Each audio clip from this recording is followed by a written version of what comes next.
Hello, my friends. Have you ever fallen down a social media rabbit hole? You open TikTok just to watch one quick video. 20 minutes later, you're learning how to make homemade mozzarella cheese, organize your junk drawer, and apparently eat more beans. Well, that happened to me recently. I discovered that there's an entire corner of TikTok called BeanTok. Yeah, beans. I think that's hilarious. BeanTok. Women everywhere are talking about eating a cup of beans a day. They're sharing colorful recipes and talking about better digestion, fewer cravings, steadier blood sugar, more energy, healthier cholesterol, and even saving money on their groceries. And I laughed. I think it's hilarious in a very good way because I've been talking about beans for years. I've talked about beans on this podcast almost every time I talk about how my children hate beans, but I've been talking about beans forever. I may have accidentally been a part of Bean Talk before Bean Talk even existed. I even wrote an entire book on beans, the science, recipes. Why? Because people were asking me how to use their beans. They have all these beans in their food storage and they didn't know how to use their beans. And so I wrote this book and taught classes and I've done podcasts. And now I fall into the corner of TikTok about beans. It's not boring food. It's not survival food. It's not poor people food, but it is one of the smartest foods you can keep in your pantry. So I thought today I would do something a little fun and let's visit Bean Talk together. Let's talk about what they're getting right, what might be a little exaggerated, and why beans deserve a permanent place in your kitchen. This is the Joyfully Prepared podcast, and I'm your host, Wendy Bergen. Thank you so much for listening. I just appreciate it so much. What's funny to me is that Bean Talk, TOK, like TikTok, Bean Talk, isn't really about beans. It's about people rediscovering a simple food. For years, we've been told that we need expensive supplements, fancy powders, trendy drinks, and miracle foods. Meanwhile, beans have just been sitting quietly on the grocery store shelf the whole time, probably in your pantry the whole time. And I think it's hilarious in a really good way. I think it's really funny because I'm tickled actually that people are learning how valuable beans are. They're making these giant bean salads. Love myself a good bean salad. They're mixing them into brownies. I got a recipe for that. And they're teaching each other how to do this now. And I'm so happy to see beans get their day in the sun. It's fantastic. They're making dips and bean tacos, bean bowls, they're making soups, and one thing that I didn't know to do that I learned on Bean Talk, I don't even know what her name is. I think I follow her now on TikTok, but she said, "Eat a cup of beans a day," and one of the ways I do that is that I blend beans into my protein shake in the morning. It's like, "What? Shut up."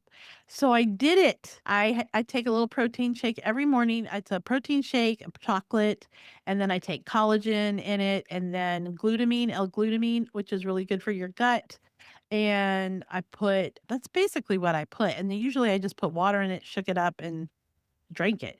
Now I'm blending some white beans. She uses northern beans. I love cannellini beans, very creamy. I've done northern beans, they work great too.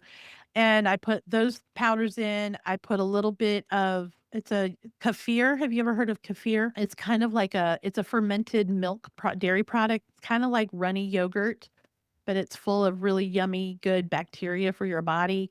Put some ice in there, and then I put my beans on there and put some water and blend it up and just drink it. And it's really good. You don't know that there's beans in there. I promise it's thicker, but I don't taste the beans. There's no bean taste. Sometimes, if you haven't blended it all the way up, the skins might be a little bit in there, but I don't care. So I'm finding too that because I eat the beans in the morning like that or drink the beans in the morning, isn't that funny to say that?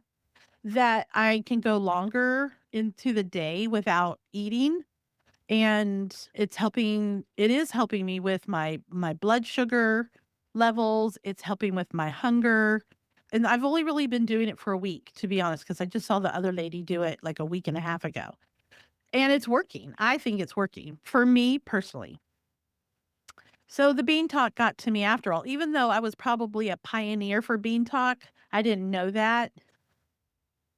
And so I'm just really super tickled that these women are doing this. And so it's a wonderful, wonderful thing. Okay. So one of the biggest stumbling blocks for eating dry beans is being able to prepare them, to cook them. People think that they're very difficult to prepare, and they're not.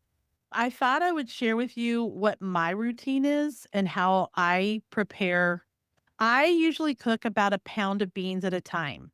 When you get your pound of beans, you always want to look at them, sort them. They call it sorting the beans.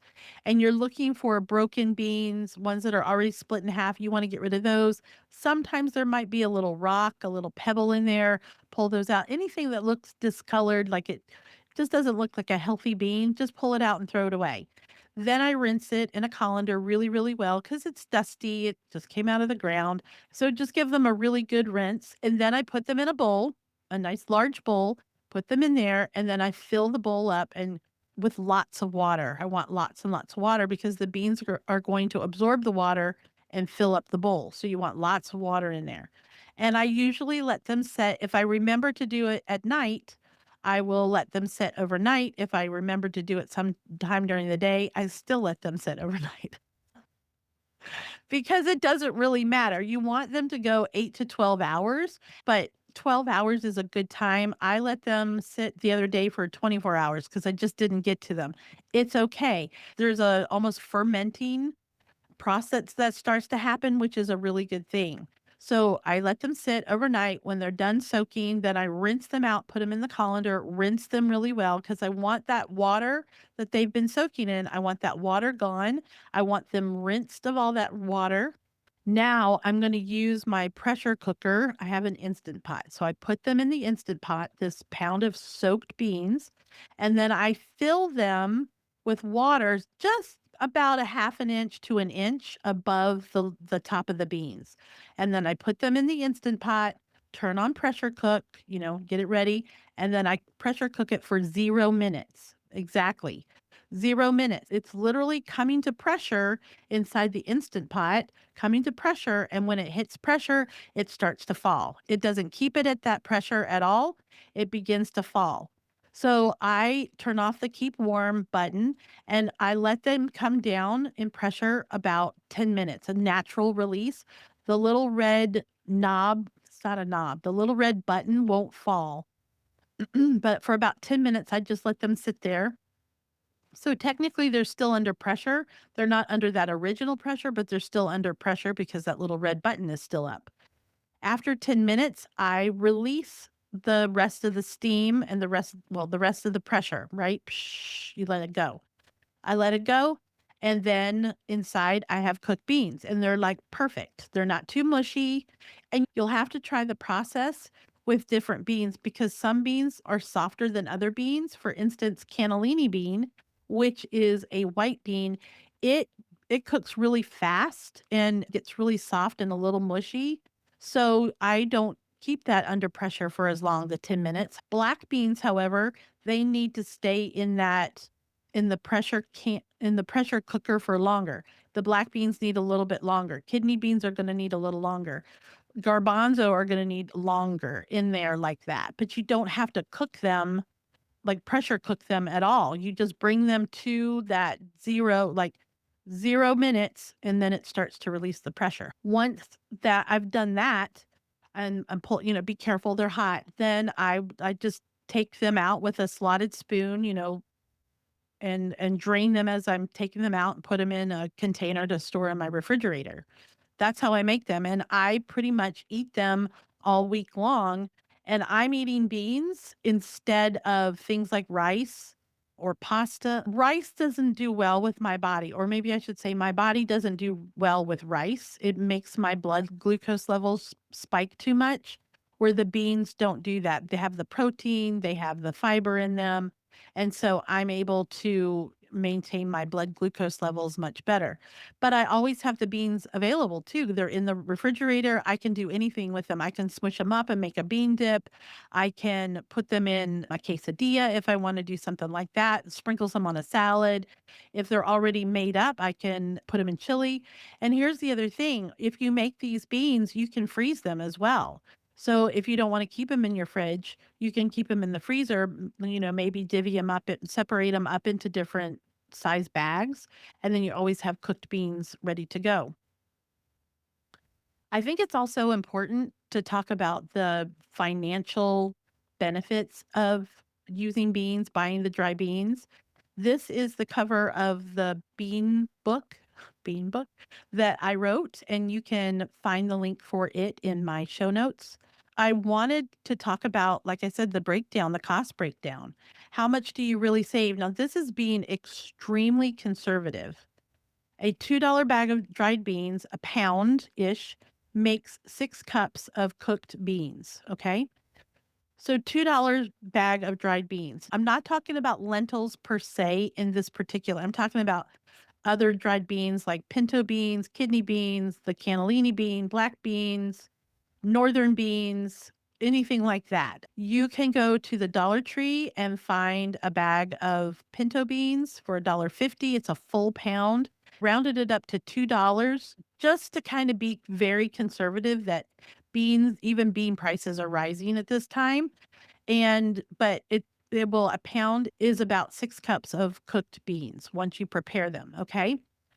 If you were to buy the same amount, 6 cups of cooked beans from the canned beans, you went to buy canned beans, you would need least 4 cans at $1 each. Now, that's very, very conservative. When I wrote this book, you could find canned beans for $1. You kind of really have to search for that now. Sometimes you can find it. I would say a can of beans is anywhere from $1.25 all the way up to $2 a can, depending on how much is in the can and maybe even the variety of bean and the brand of the bean that you're buying. So even if you said $1, you would need 4 cans. You'd need four. So you'd spend $4 for the same amount of cooked beans that you would get if you prepared them yourself by buying a $2 bag of dried beans, right? Now, this is just a $2 difference between 4 cans of beans and a pound bag of it. Like I said, even if you don't eat it that often, you can freeze it. And so they're ready to go all the time and you still have saved money. If you eat beans 3 times per week, you save $37, probably more per year per person. So for a family of four, that's $150 plus in savings annually. Now, that doesn't sound like a big deal difference, but these numbers that I have in my book, they are very conservative. They are on the very, very low end when the Dollar Tree was still a dollar. And that's very conservative. So I bet you could actually double this number to $300 in savings. That's $300. And on top of which, if you like it says here, if you bought in bulk, you could save even more. So you buy bigger bags instead of just a 1 pound bag, that type of thing. So I have a little worksheet here in the book where you can work that out with your family. They're a great source of protein, very rich in iron, heart healthy. The fiber and potassium in beans support lower cholesterol and blood pressure. They're very filling and satisfying. Okay, we talked about preparing the beans. I want to talk a little bit. I told you how I prepare the beans, but I want to talk a little bit more about why it's important to do it in the way that I do it. Okay, let me talk a little bit more about phytic acid. Here's what you want to know about phytic acid. Phytic acid isn't necessarily a bad thing. It has antioxidant properties and it provides some health benefits, but in large amounts, it can lead to mineral deficiencies, and especially of those who rely on beans as a staple food. Phytic acid acts kind of like a raincoat that keeps the beans safe in storage, right?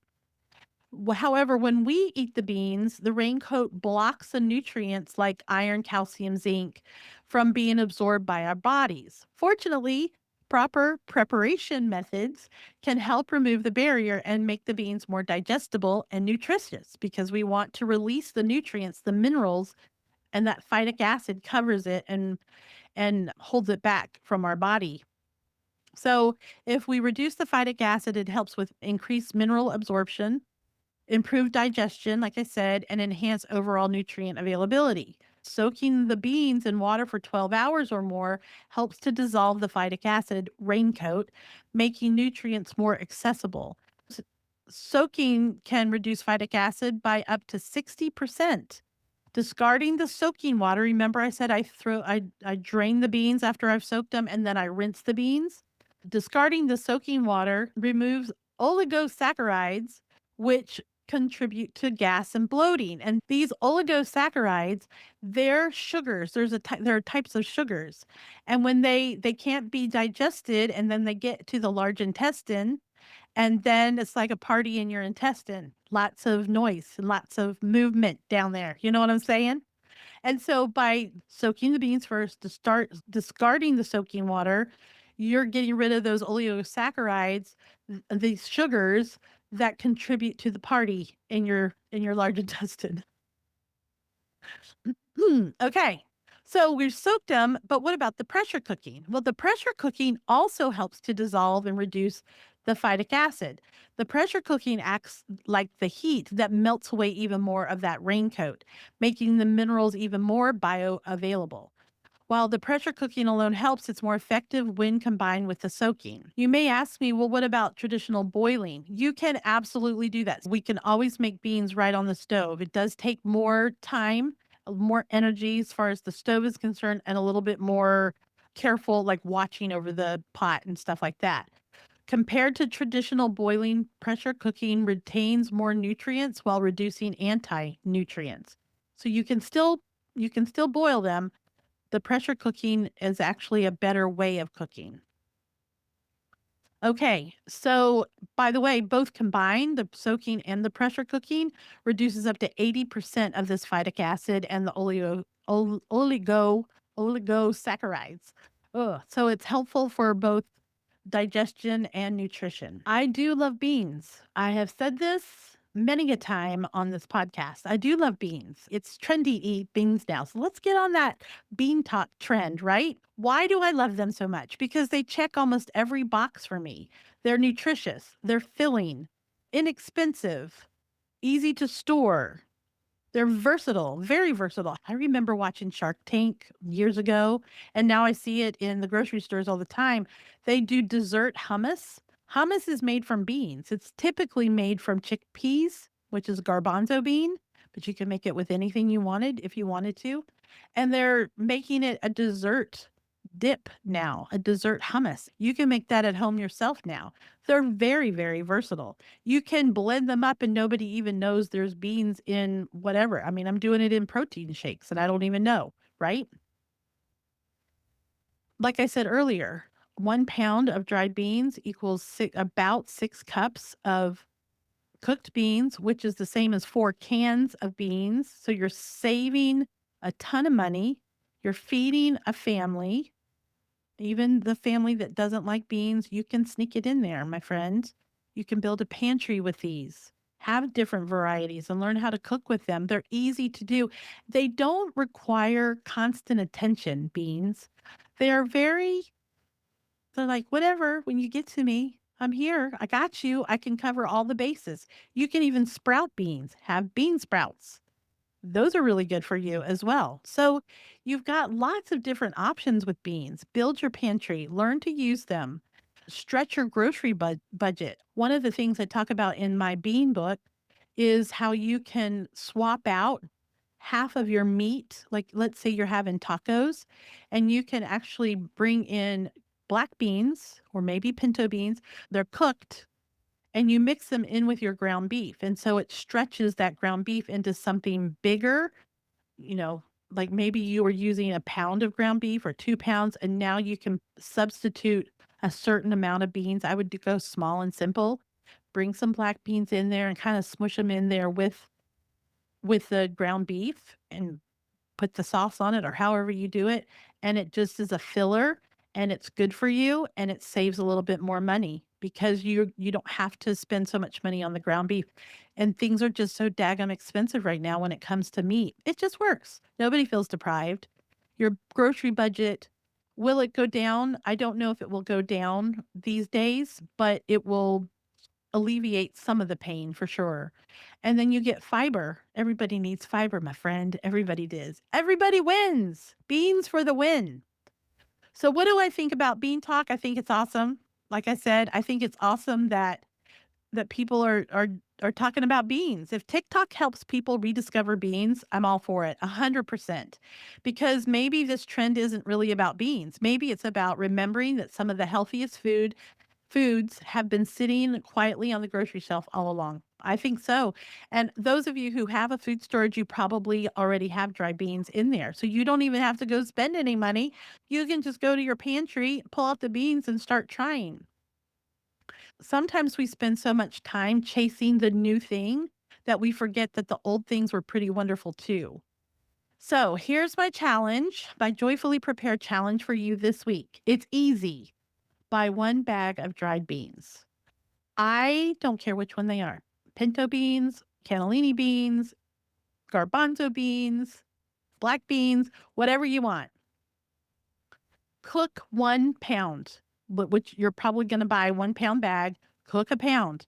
Do exactly what I just said, and the guide is in my show notes, and the transcript will be in my show notes, so you can go through, sort your beans, soak your beans, throw out the soak water, put them in your Instant Pot. If you don't have one or don't have a pressure cooker, you can cook them on the stove. You're still good to cook them on the stove.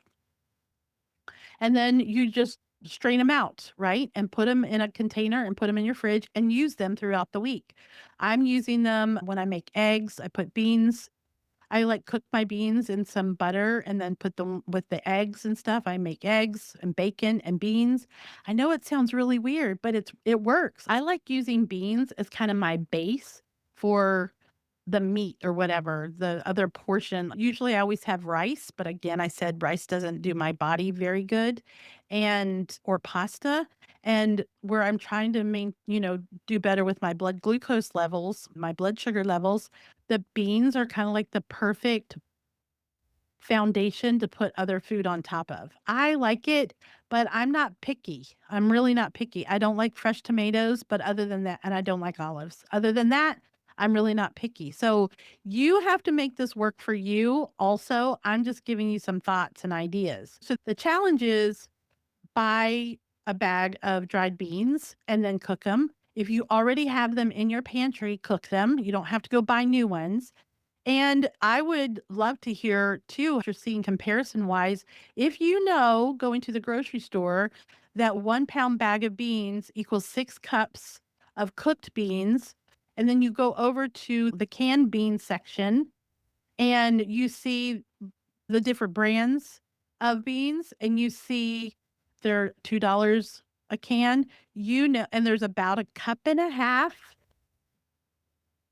I think there's less than that personally, but they say there's about a cup and a half of beans in a can. I think there's less. I think there's a lot of water in there. And also know that they're not preparing the beans like you'll prepare them. Decide for yourself. See what works for you. See what the cost comparison is. Like, work that out. Teach your children how to do this. If we buy this bag, it's $2. If we go over here and 1 can is $2 and we cook this and it makes 4 times as what's in here, teach your kids these things. This kind of knowledge is so important to teach your kids. Okay. So my other big challenge, it's not really, it's just a fun thing. Blend a few cannellini beans into your morning smoothie. If you're feeling adventurous, it's really not that big a deal. It's kind of cool. And then decide for yourself, not because TikTok told you, not even because I told you to, but because you're trying it. Try things. Learn how to use your pantry. Learn how to use these foods that God gave us that have been around forever and ever. Learn to use them in the way you and your family will eat them. Go on TikTok, type in BeanTok, TOK. Learn from other people. What are they doing? How are they making food? Get some recipes. I have a few. My recipes in my bean book are very general. This is how you cook beans. It's a good book. Like it's a good foundational book. That's what I would say. It's a digital download, so you don't have to wait in the mail for anything. But it's a very fundamental kind of bean book, if you will. And then go on TikTok and find other recipes and learn other things. That's what I'm doing. I would never have thought to put my beans in my smoothie, and I'm so glad I am. And then we're just gonna be happy about it all because that's what we do here at Joyfully Prepared. Okay, thank you so much for listening. Thank you for spending time with me today. The Bean Book and link is in the show notes. I just want you to know that I love you and I appreciate you and enjoy your day.